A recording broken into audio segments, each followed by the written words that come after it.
Talk to me about the Dudleys together or separate. I love the Dudley Boys. One of my all time favorites, a guilty pleasure, if you will. I enjoy their stuff, but when we split them up here, it felt like we didn't really know what we were doing with Bubba.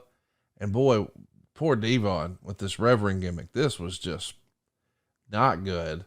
We know that Bubba would have great success as a single as Bully Ray and TNA, and maybe we were just trying that here in '02. But them together, I don't know. Like, I understand we split the Rockers and one became a star and, well, one didn't. And maybe we split the Hart Foundation with similar results. But I just prefer the Dudleys together. Is that just something that's common with tag teams, or was it just the environment they were in here that didn't allow them to flourish as singles?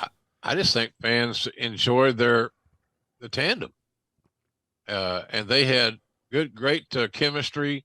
They were almost seamless. They'd worked together so much and so long that they didn't have any missteps.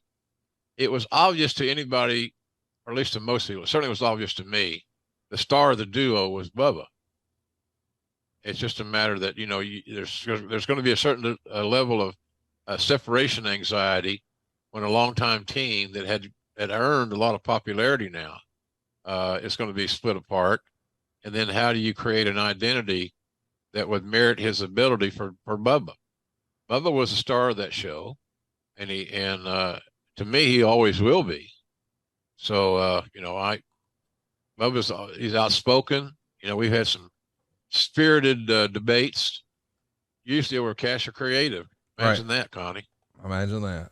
Yeah, imagine that. So, but he's a smart guy, and you can tell sometimes exactly how smart he is when you hear some of his renderings on Busted Open that he's on a few days a week. So, but Bubba brought a lot to the table. I think if Bubba was easier to get along with, and I might be sticking out of school, and I'm not trying to offend him or anybody else. If Bubba was just a little bit easier to get along with, and I think in his older age, he's becoming more, I don't say more mellow, but more willing to compromise and listen. Bubba should be helping somebody in a big way in a wrestling company. He's got a great mind for it. So he's the kind of guy that years ago, Connie, that Cowboy Bill Watts would have hired to come to the territory and would have helped Bill book. And he would have certainly booked his own program. And Watts had a way of doing that with guys. When you get a talent that buys into the creative that they help create, they are valuable as hell. And I think Bubba would have been valuable as hell working for Cowboy at that point in time. And he's still valuable.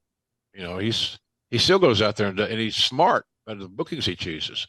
So Bubba was the guy in that whole quadre of talents that I thought had the biggest upside. Now, that's as far as the Dudleys are concerned.